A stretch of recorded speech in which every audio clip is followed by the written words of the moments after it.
Hello, everyone. Thank you for joining us today for our Tips and Tricks for Document Collection, a key aspect of your vendor due diligence webinar. My name is Jessie Redmond, and I will be your host. On the screen, you should see multiple widgets that you can use, including Ask Questions, Media Player, Slides, Related Content, Speaker Bio, Request Demo, and Help. If you're not familiar with our webinars, all the widget boxes are sizable and movable, so feel free to move them around to maximize your screen space. At the bottom of your screen in that toolbar are icon buttons you can use to show and hide these widgets. You can expand your slides area or maximize it to full screen by clicking on the arrow in the top right corner of the widget. If you experience any issues or have technical questions, you can use the Help widget or submit them along with any other questions through the Ask Question widget. Don't worry, we do capture all questions throughout each session. We will be answering some during the webcast, but those that we do not have a chance to answer live, we will address with you via email. Today's live session is eligible for 1 CPE credit. If you wish to receive this credit, please remember to answer all of the polling questions that will appear on your screen during today's presentation. You will also be sent a follow-up survey link 24 hours after the live session that will need to be completed in order to receive the CPE credit.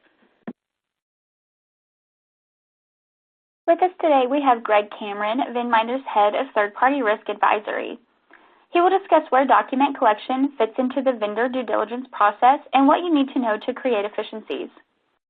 You'll see a link to a copy of today's slide deck, a link to our website, a link to our samples library, links to our 10 tips for collecting vendor due diligence documents infographic, due diligence checklist for low, moderate, and high-risk vendors, a guide for collecting vendor due diligence ebook, and the State of Third-Party Risk Management Survey, all within our library of additional resources in the Related Content widget. With all that being said, I'd like to hand it over to Greg. Greg, the floor is yours. Thanks, Jessie. Welcome, everyone. So, looking at the session agenda today, we're going to start off with what vendor due diligence is, just to do some level setting as always. We'll go into where document collection fits into this process. We'll give you some common document collection challenges to think about and then some solutions to take away. And we'll wrap it all up with some tips and best practices.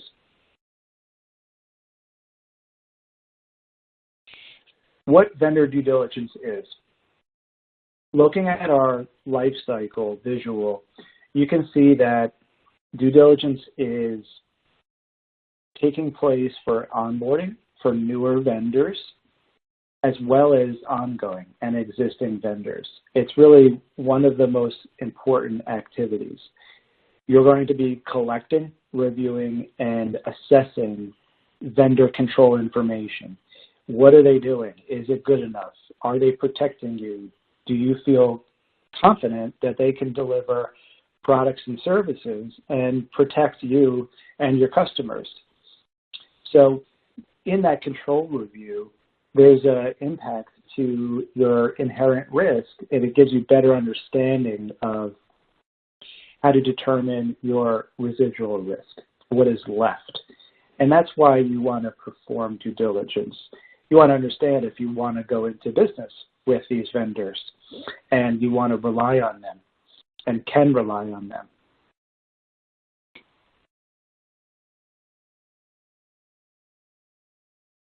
So let's talk about the why. Why do I need to do vendor due diligence? There's really 3 key reasons. First and foremost, there's a regulatory expectation. On the screen, you can see some reference to supervisory statements and specific regulatory documentation. It's not a full global inventory, but what is consistent across them is that in advance of contracting, you're going to be performing due diligence. And it also consistently, it will be referenced as risk-based. You need to perform the right amount of due diligence for the right product and service and the right risk level.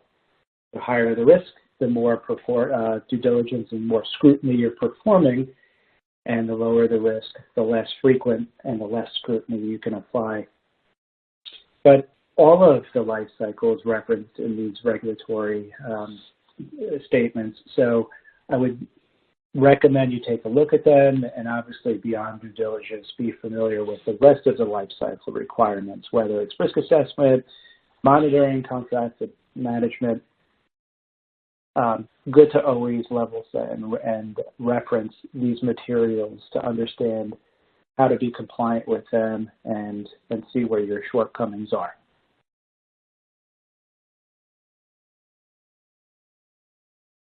And second, it just makes good business sense. Even if you're not regulated, this protects your organization, in particular in understanding of customers and their data. You're reviewing your vendor's ability to follow best practices, make themselves available, and again, protect your data, the data of your customers. So by reviewing their due diligence control documentation, you're in an educated position to make that decision. Is this a no-go where there's too much risk and you're really not confident in the vendor? You'll be able to qualify and quantify these risks better by having looked at the vendor documentation appropriately. And last, you might find risks where maybe you have the opportunity to fix them or reduce them. I always like to partner with vendors. If there's a risk where you've identified maybe a best practice they're not following, let them know that, and they might say thank you, and they might say, well, that's something that we can implement, and we'll take care of that. We'll show you that as soon as we've implemented it, or maybe in the next round of due diligence, whatever it might be. So it is not just a one-sided conversation. Think about it as a bilateral conversation. It's not just checking the box. And by identifying gaps and weaknesses in your vendor's controls, you can also think about how that impacts your contract. You might be adding additional clauses that are unique to this product and service, or unique to the risks and the control evidence that you've found that falls short of expectations. And maybe you put in things like extra testing requirements for them, and for them to, through your customer right to audit, them to validate that and send it to you on a recurring basis.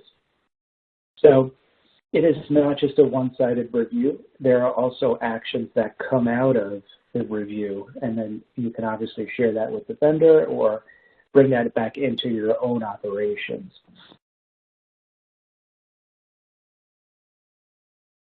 Let's talk about hazards of not doing vendor due diligence. Hopefully everyone on the call is doing some level of due diligence. But here are some specific things that you should keep in mind. You might be unable to uncover potential fundamental issues with the relationship. That's so key, understanding who you're going into business with, and if there is customer complaints or historical, cyber issues. There is some baseline information that you're going to be missing by going through this best practice of asking the right questions and reviewing the vendor documentation. It will enable you to anticipate future problems. If you don't have visibility to that, then that's a huge hazard. So you want to be able to go through, scrutinize the right control areas, and understand if the vendor's prepared for things like a data breach, and what are their financials looking like, and do they have availability, resiliency, business continuity, disaster recovery programs to protect themselves and make sure that they can fulfill their contractual obligations. We already talked about following regulatory guidance, right? So that's a hazard potentially if you're regulated. All of these items just validate that you're putting yourself in the best position, an informed position, to understand who you're going into business with and what actions you have on your side depending on what you're finding.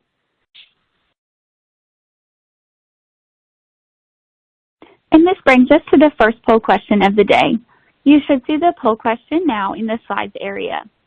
If you have any issues, please feel free to send us a message using the Ask Question widget, and we will be happy to assist. As a reminder, if you wish to receive the CPE credit for today's session, you must answer all poll questions and be in attendance for the entire live session. This poll question is, how often do you perform due diligence on third parties?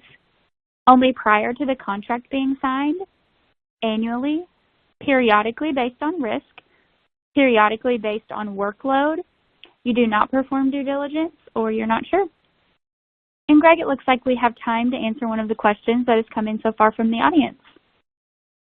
And that question is keeping up with updated due diligence documents a nice to have or a need to have? Yes, we always say due diligence is risk-based.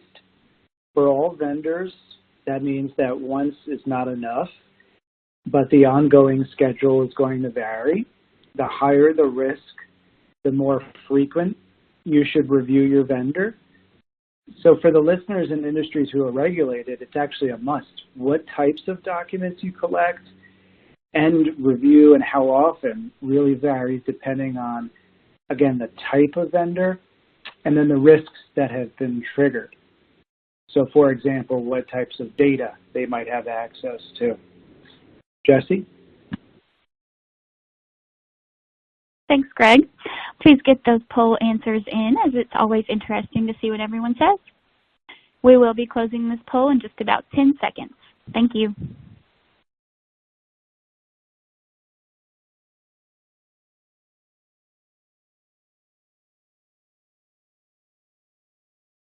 Thanks, everyone, for answering that poll question. Here are those results. By the way, you may have noticed reactions such as a thumbs up or heart coming across the screen. If you find this feature distracting, you can turn it off by clicking the 4 arrows in the top right-hand corner of the Slides widget, which will expand the slides to full screen and no longer show the reactions. Before we move on, as a reminder, in the Related Content widget, you'll find our Guide for Collecting Vendor Due Diligence ebook. Greg, let's continue with the presentation.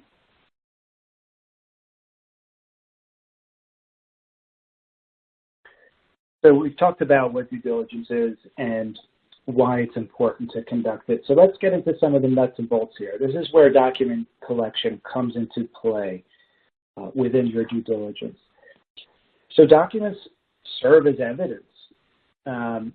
You don't want to necessarily take your vendor's word for it, even if you have a strong questionnaire.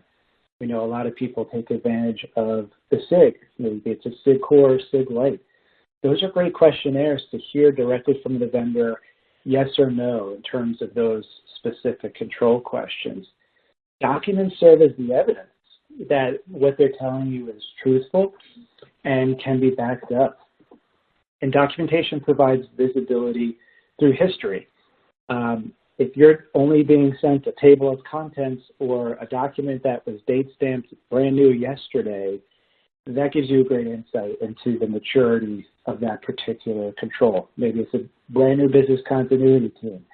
That's not necessarily as strong as one that's existed for a few years and has gone through rounds of real interruptions or rounds of testing.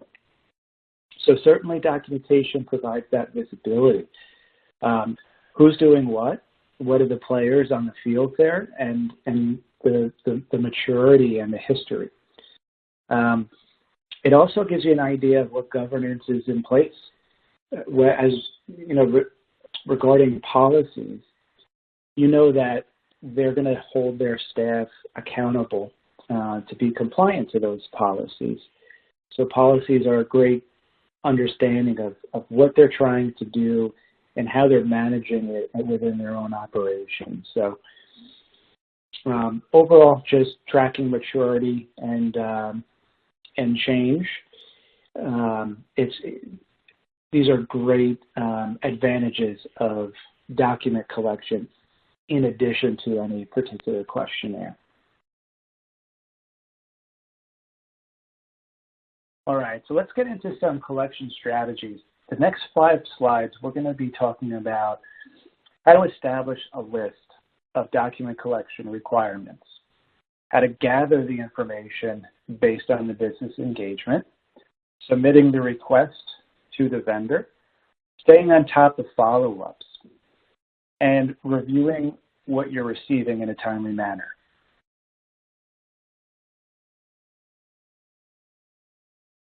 All right, so document collection requirements. This is something that's really important that if you don't have in place, you should definitely start to take a baseline. You want to do things consistently, and it always asks for the right control information based on risk and the right information based on the type of service. You might want to get some input from your subject matter experts into what those particular documents are. And we have some slides and coming up that will give you some starting point. But by having a baseline, you can perform this consistently, and it's a repeatable process. And you should also be thinking about what a minimum is. Is a policy good enough, or would you also like to see a plan so that they've taken their policy and their theory of what they're trying to do, and they've actually put it into practice? And then last, do you want testing information? A plan is great, but that doesn't necessarily show that it's been achieved and it's effective in the business, whereas testing actually does that. So think about what is the minimum for analysis, and what are the differences between policies and plans and testing information and departmental summaries. So all of this allows your subject matter experts to contribute with their knowledge and be prepared when this evidence comes back, and for them to be accountable for that review and to give you that opinion back to the vendor owner.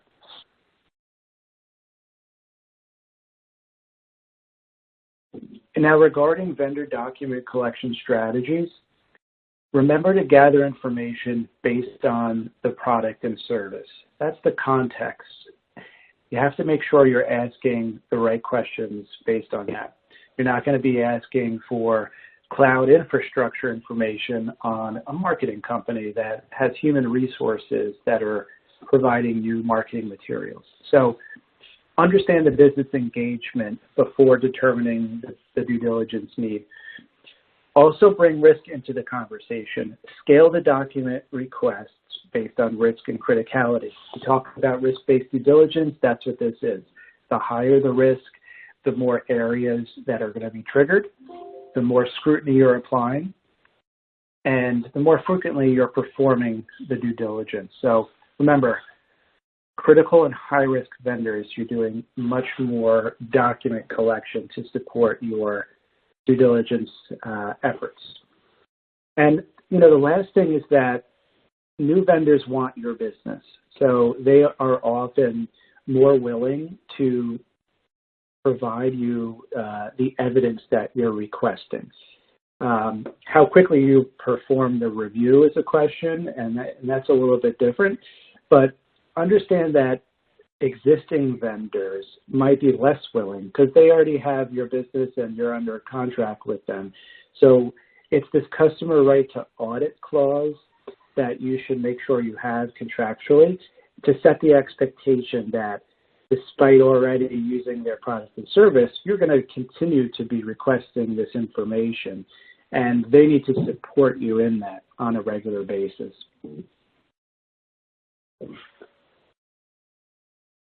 Next up, submit the request. Very tactical advice here, but send formal, well-organized requests.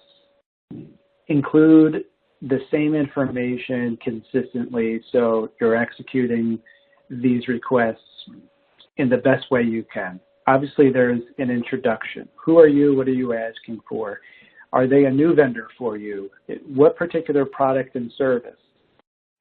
And if they're an existing vendor in particular, you might help them get a sense of which subject matter expert they, on their side, need to tap on the shoulder. They might not recognize that you're asking for business continuity information. and they might not know where to get that, and you're giving them a sense of, here are the different topics, domains, or categories that this due diligence request includes. Give them a sense of turnaround time. When are you expecting this? Do you expect them to do the collection of everything you're requesting in a week, in 2 weeks? And justify that ask. Your business needs this service, and we need to conduct this due diligence in order to contract with you all. So impress upon them the turnaround time and why it's so important. And give them a sense of ongoing expectations. If there's missing information, you'll be following up with them. If you haven't heard from them in a week or two, you're going to be prompting, for a status at that point. Let them know how you operate and what your expectations are there for them to fulfill your request for document collection. Well, fourth on our list, we have staying on top of follow-ups. So important to think about this as mini projects. Define who's reviewing what for your organization. You don't want to have that unknown and then get everything that you've asked for only to find out that there's no one to review it. So understand who's reviewing business continuity, who's reviewing cyber, and some of that nuanced information if that has been triggered for that particular product and service. Set reminders on your calendar if you have to. Think about how long the vendor has or how long your own stakeholders have to review information, and follow up with them as you get closer to that. How are they doing? Is there anything needed? Again, if the vendor hasn't sent you what you're expecting to review, that needs to be followed up with. So your subject matter experts have that minimum requirement of documentation to read and review. So think about this as mini projects. And if you're on the governance side of your third-party risk management program and you've assigned these tasks to your vendor owners, impress upon them that these are best practices to employ. These are mini projects. You have to build this into your normal business and stay on top of it so we can complete this due diligence to get into contracting if it's a new vendor product, or check off the box for ongoing due diligence to make sure that it's been conducted and that there's no new concerns against those existing vendor controls. Make sure the vendor owner takes it seriously and follows these steps in terms of staying on top of it to complete it. And last, regarding our strategies, review what you're receiving in a timely manner. Both questionnaires as well as documentation might come back fragmented. And to our earlier point, so important for the person responsible for this to really stay on top of it and to understand what's ready, what's missing, what is the status. You might have to go back to the vendor. You might have a question for them to clarify. If there's a missing revision table and you don't know the date stamp on a policy or a plan, that's a question. And that back and forth delay might impact your business, who is waiting so patiently for a new product and service for the due diligence to complete so you can get into contracting. So you don't want to be sitting there with this information. It should be reviewed so that you can go through the process in a timely manner. And understand that any back and forth with your vendors obviously is additional delays and time added to this overall process for the document collection and review and assessment of these controls.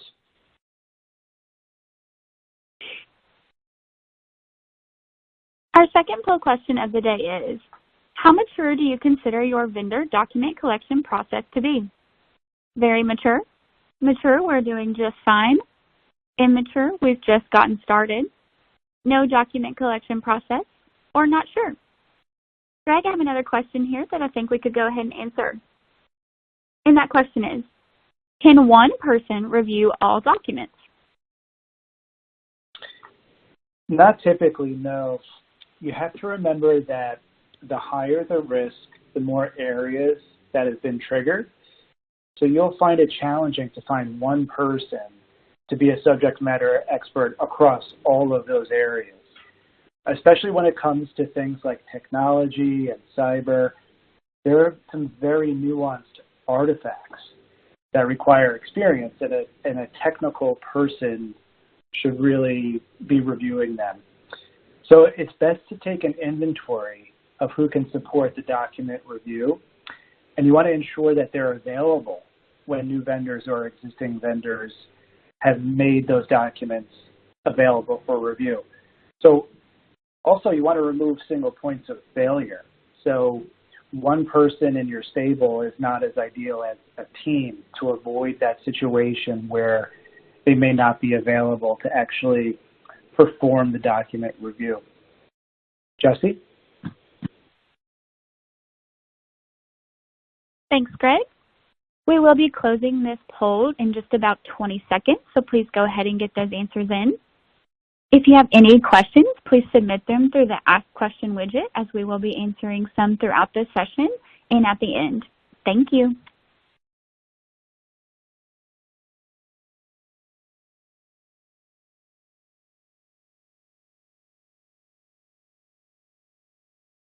Okay, here are those results. Thanks again, everyone, for taking the time to answer the poll. Before continuing, I would like to direct your attention to the Related Content widget, where you will find our 10 tips for collecting vendor due diligence documents infographic and our due diligence checklist on low, moderate, and high-risk vendors. Both of these resources will be very helpful to you and your organization, as they provide tips for collecting documentation and exactly which documents you should be collecting. Greg, I'll pass it back to you.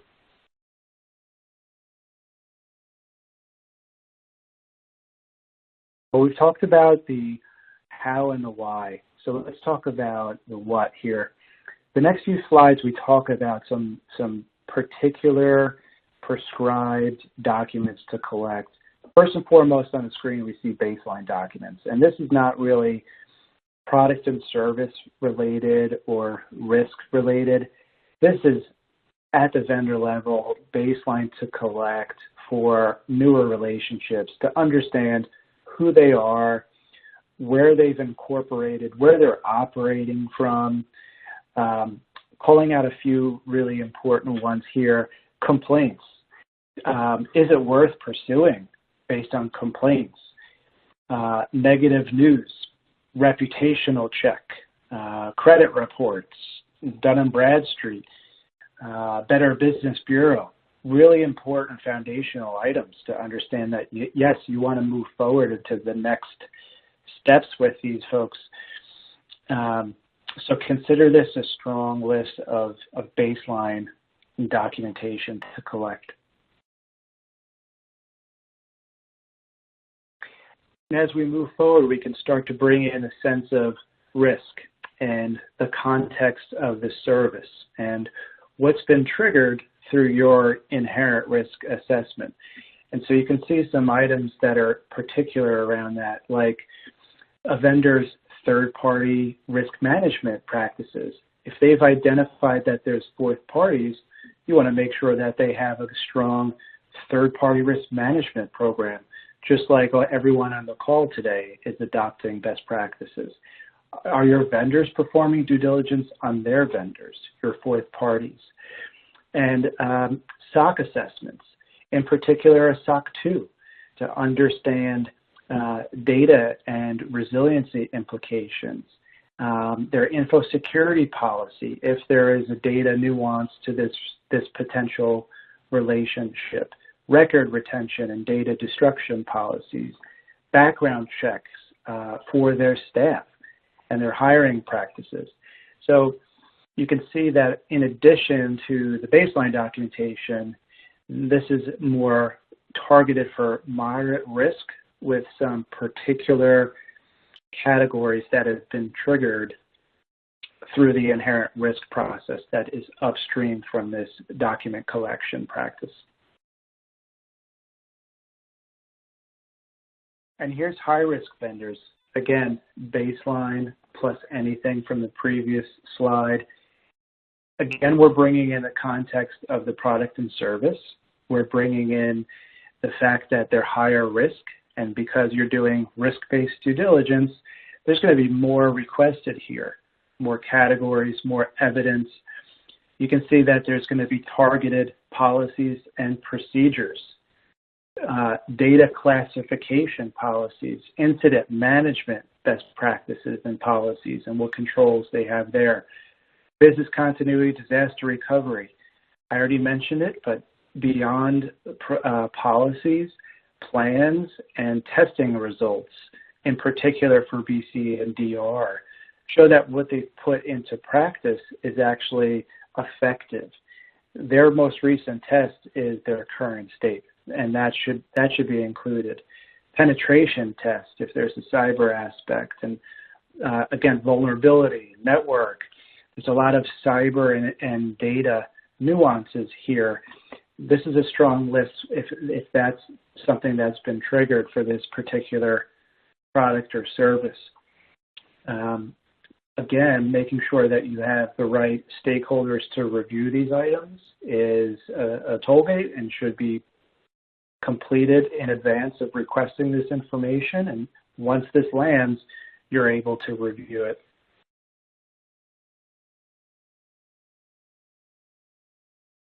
And just to reinforce the point that there are nuances and that product and service in that context, here's some more examples around that.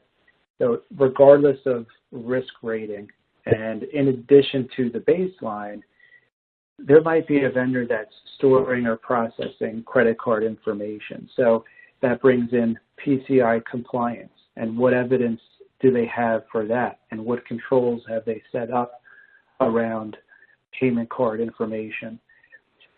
Maybe there's particular licensing, and they should validate that their staff are licensed, they have the right certifications across the right locations.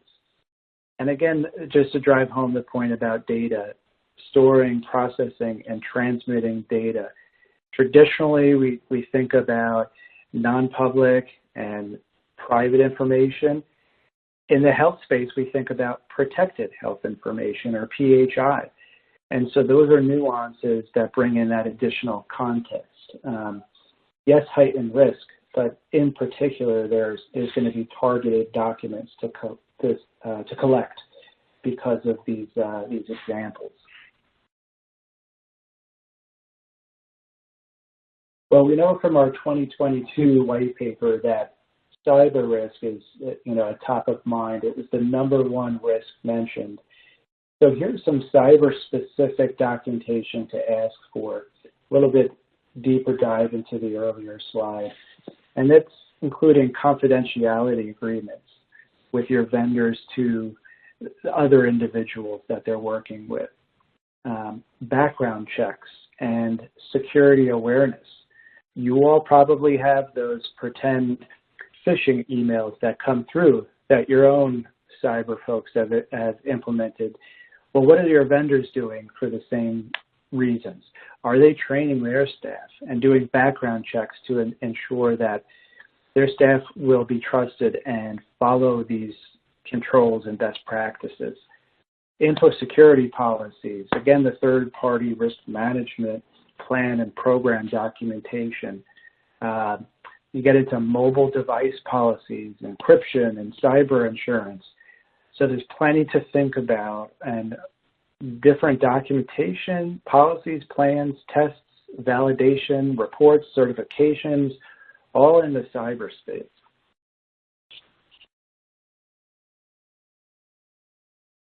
Well, we wanted to talk about fourth-party risk as well today.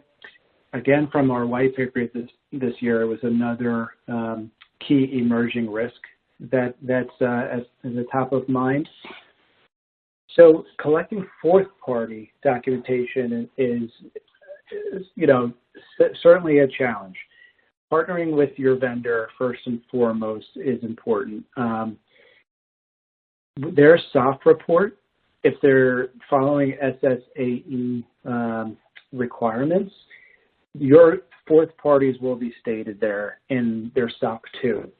So that helps you identify who your fourth parties are. And we talked about it in baseline as well. You might just understand who the fourth parties are through conversation and that baseline understanding with your vendor. In order to assess and better understand fourth party risk, you could ask your third party for the fourth party SOC report. They might have collected that. Again, if they have a strong third party risk management program, they're collecting due diligence on their vendors. And at least a SOC could show you a sense of how those fourth party controls have been implemented. You might want to obligate your third party contractually to let you know when that initial list that they've given you about fourth parties changes. They might, year after year, change their data center provider. You want to know when those fourth parties change, and you want to revisit their third-party risk management program when fourth parties change. You want to make sure that they're performing due diligence on that new vendor. So some best practices here to collect documentation, work with your third party, and also protect yourself contractually and give you the best visibility to who those fourth parties are and if and when they might change.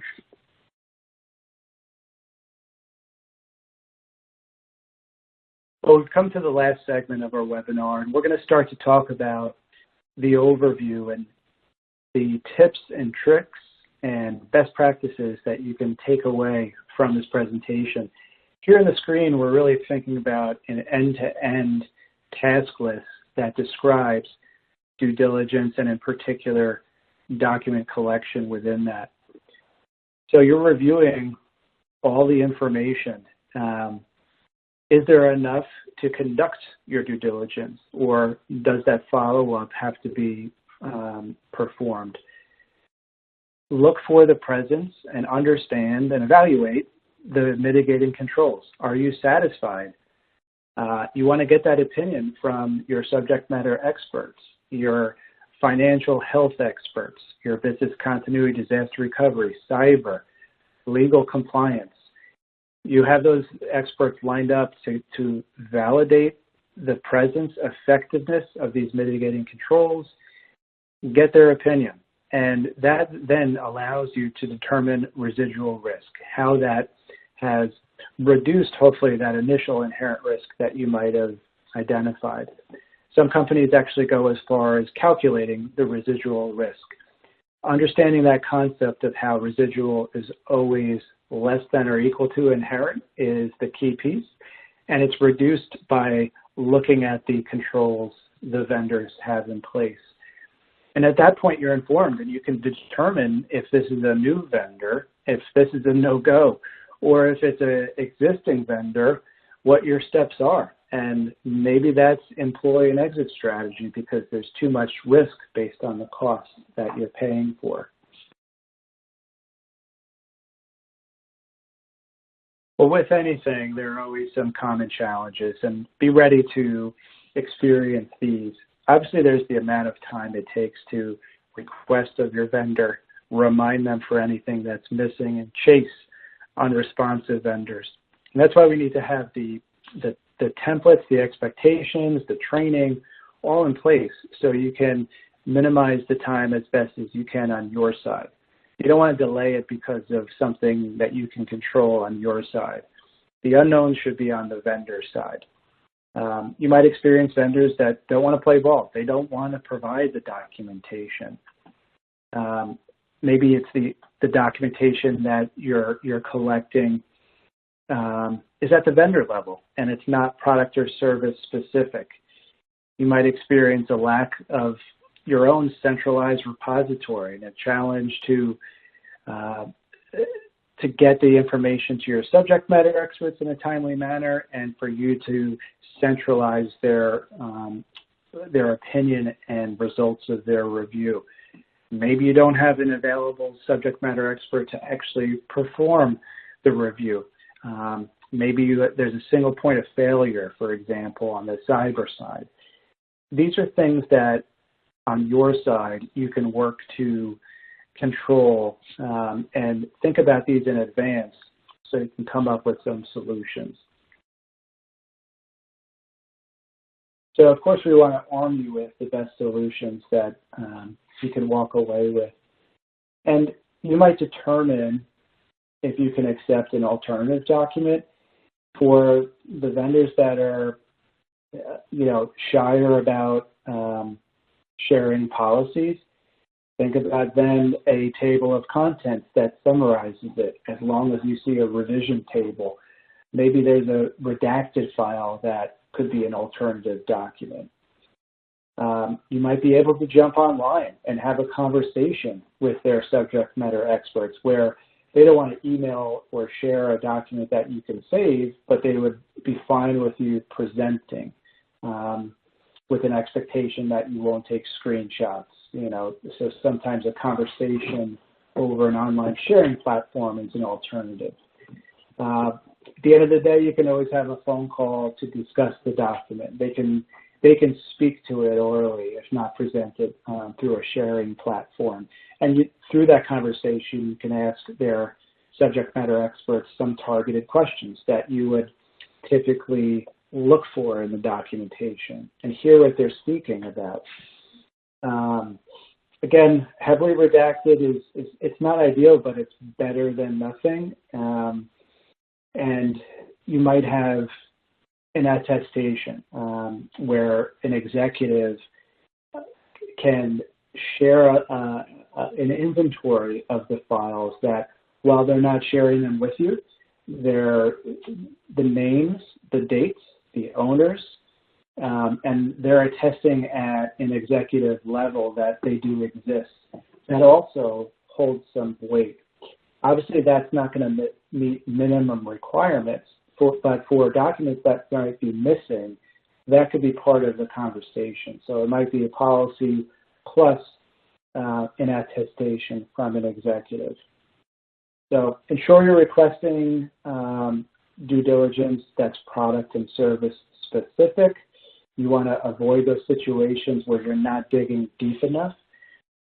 And ensure that you have the contractual right to continue to perform this audit on a regular basis. If you don't have that, it's going to be tougher for your vendors, tougher for you to validate and leverage that to request the documentation on a recurring basis in the future.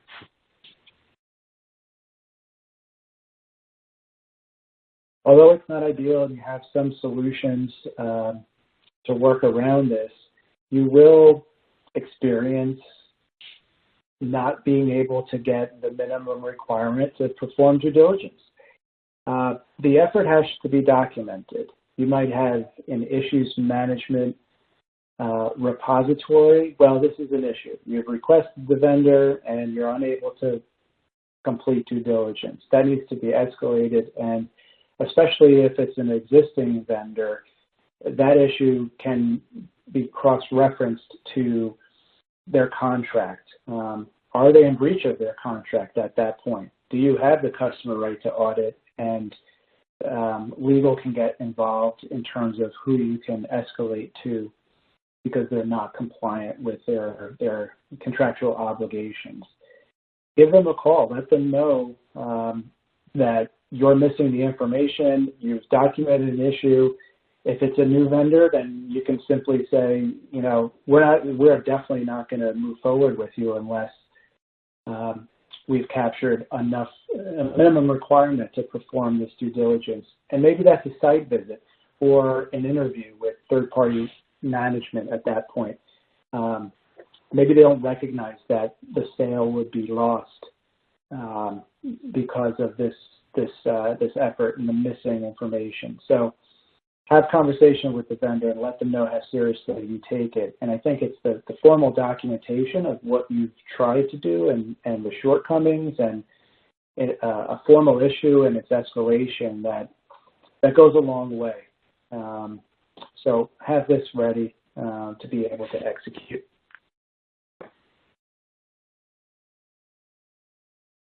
Our next question is, does your organization ensure that document collection is written into the vendor contract? Yes, no, or not sure? And Greg, let's go ahead and answer another question from the audience. And that question is, Should I request the same items for all vendors? No, and that's a key takeaway from today's presentation. So document collection has to be prescribed based on the type of service, one, and the amount of risk, two.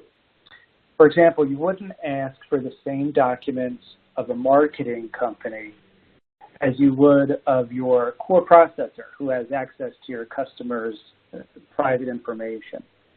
Or another example, you wouldn't ask the same from a cloud provider versus a call center that has human resources behind the scenes delivering that product and service. So your vendors should be risk rated, and along with the context of the service, that's going to determine which control evidence documents are appropriate for your review. Hopefully that's helpful. Back to you, Jesse. Thanks, Greg. And just as a reminder, if you wish to receive the CPE credit for today's session, you must be in attendance for the entire live session and also answer all the poll questions that have come across your screen. We will be closing this poll in just about 20 seconds, so please get those answers in. Thank you.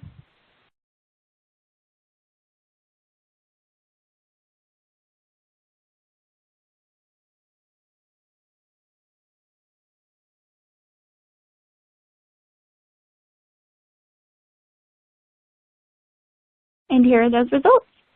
Thank you, everyone, for answering this question. Very interesting to see what everyone answers. Before we move on, I would like to mention that our annual State of Third-Party Risk Management Survey is now live. Your voice matters, and we'd love to hear how you and your organization have been managing third-party risk. You can find the link to complete the survey in the related content widget. Let's continue with the presentation. Back to you, Greg. Well, for my final slide today, I wanted to make sure we're reiterating these tips and tricks that you can walk away with. Regarding your document collection list, understand where you might have wiggle room. There are minimum requirements, certainly. They should have some level of preference.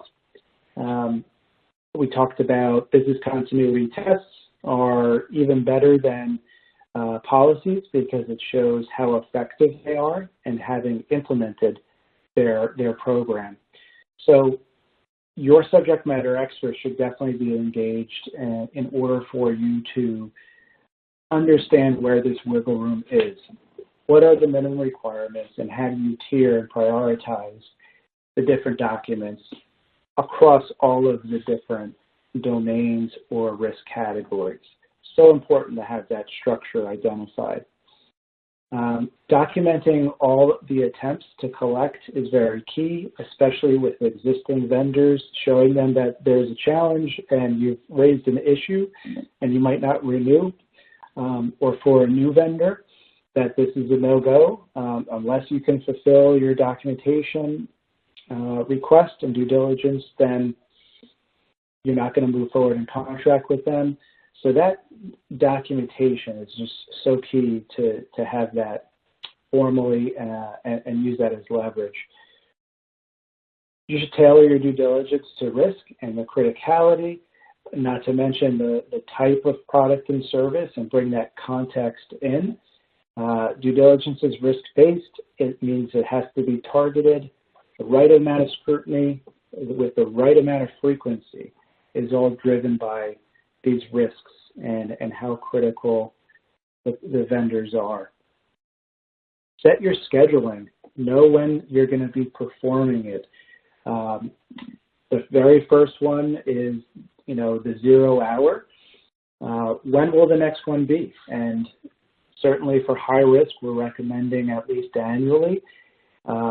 Think about for moderate and low and what other inherent risk tiers you might have, what that cadence is. Make sure that's set and that's known by your vendor owners. And you might have that documented in your own third-party risk management policy for transparency. Be organized. We will go back to the project management take on this. requesting documentation, capturing it, organizing it, central repository, follow-ups, who's doing what, all of that requires great organization and an effort to do things consistently. Avoid the checklist mentality is a great one. Don't assume that all vendors are created equal. Make sure that you're requesting the right information, your subject matter experts are actually reviewing it and reading the information inside of it. Because you get a business continuity plan or policy doesn't mean that their business continuity program is strong. Look inside of it. Maybe they don't have a pandemic part of their plan, and they should, because they're staff that are related to the product and service. And maybe you don't see what you'd like to see regarding that nuance, especially through COVID. We know that that's a risk. Checklist based on the documentation is not effective. Have your subject matter experts read and review for the targeted controls that they should be looking for. We talked about some workarounds. If you don't obtain documentation, get creative, right down to picking up the phone. I understand you can't give me the policy. Let's walk through it. What are you guys doing?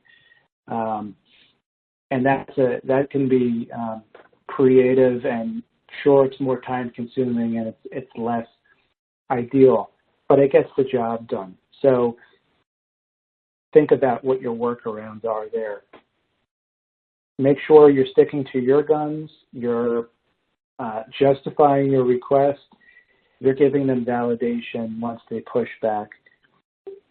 These are the documents that we're requesting. We need to review this in order to move forward with you. Be prepared for the pushback and what your canned remarks are there, because again, not all vendors want to play ball, and not all of them are equipped to easily compile the information that you're requesting and send it back to you in a timely manner. At the end of the day, make sure you know who's going to be reviewing on your side and when. Ideally, you have more than one stakeholder, so you avoid that single point of failure. So you're having the right people in place to perform the review, and you're confident that that material that you've acquired is not going to be sitting there while the business is hoping to use this product or service. So line up your stakeholders to make sure they're ready.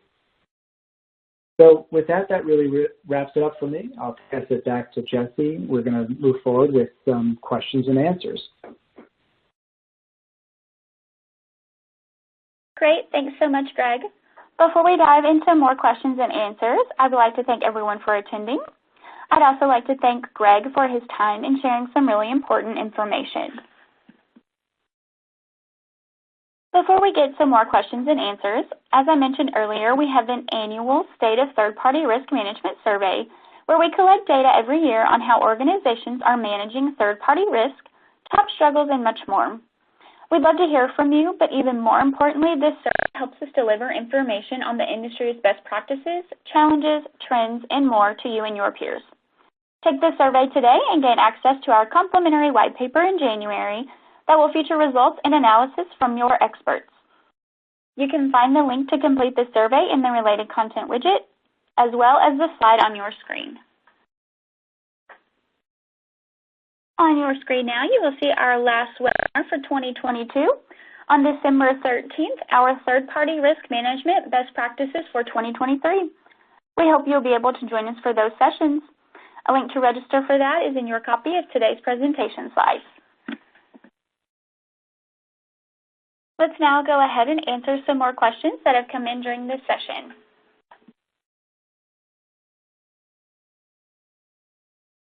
Okay, Greg, the next question is, how can I get my board and senior management involved in the due diligence process?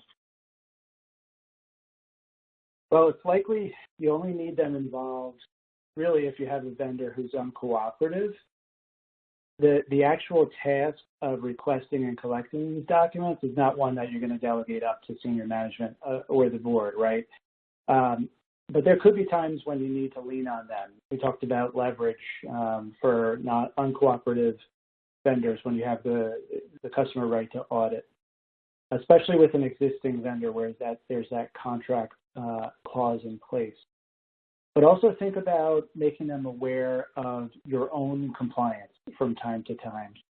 Things like